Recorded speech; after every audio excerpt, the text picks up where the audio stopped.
Hey, folks, and welcome back to Glenn and Adrian's Rock Talk. That's Adrian. And that's Glenn. And today we're going to continue with the Warning at Witches Fest 2019, a festival that actually included quite a number of bands, as it turns out. There's something like 8 bands. I think Carl mentioned that, as a matter of fact.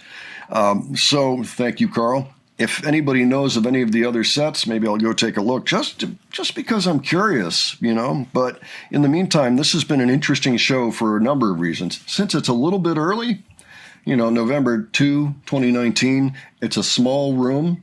There's a lot going on around them. There are, a lot of distractions. In particular, there are tech issues, which is a regular thing. So there's that, and then there's photographers running around, and one actually walked right through the stage at one point and got scolded by the crew, by Charles, I believe. Good on Charles for scolding him. But we're just not sure what's going to happen next, so we want to keep watching this thing. There's a little bit of chaos. But it's also right up close and personal. And, of course, they are killing the set so far. We've seen 4 songs. So we look forward to continuing that today with 21st Century Blood and When I'm Alone.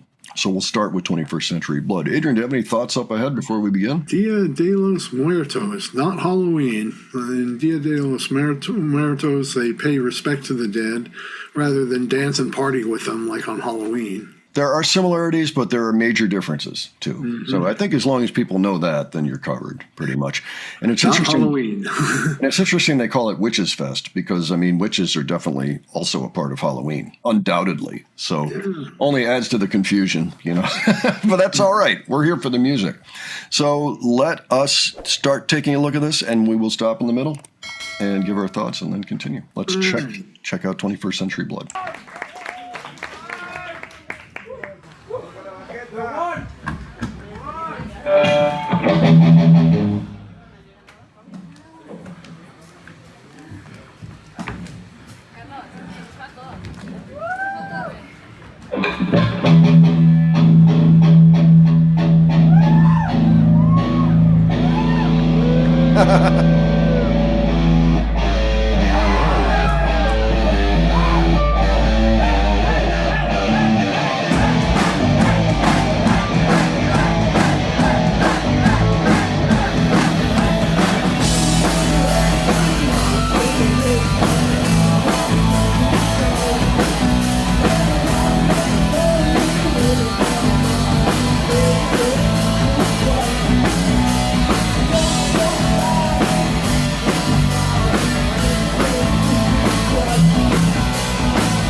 looks darn scary with the facial expressions as she bashes the heck out of the drums. Oh yeah, no doubt. Cool.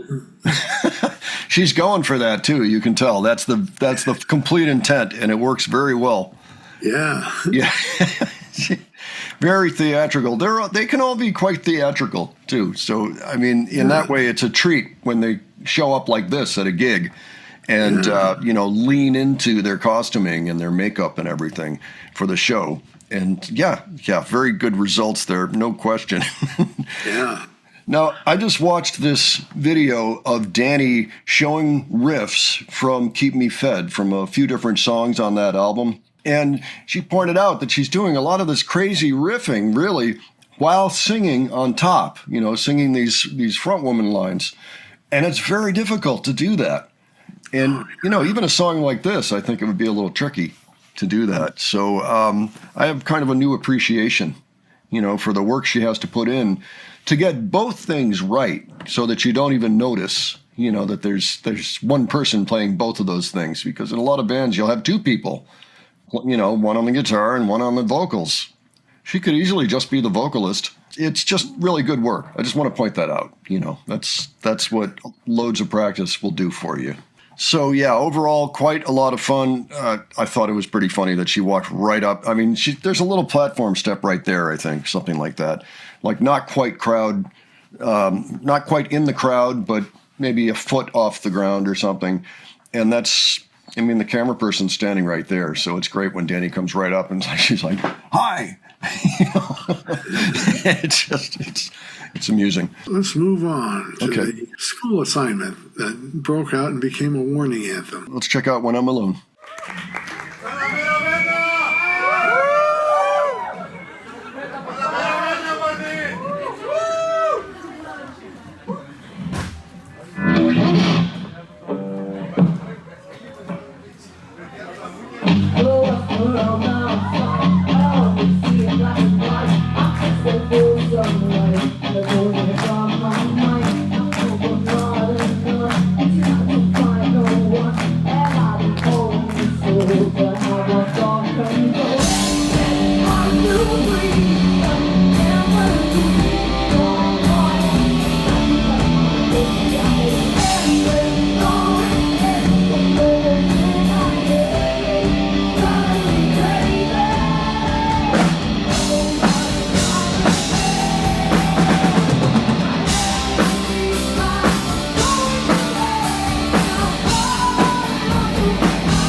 Pow trying to catch her breath at the end there. Well, really, all of them kind of trying to, but especially Pow. She's like, oh. I was thinking the song by itself is not so heavy and scary, but it still rocks. But it's actually heavy in a fun way, the way they play it here.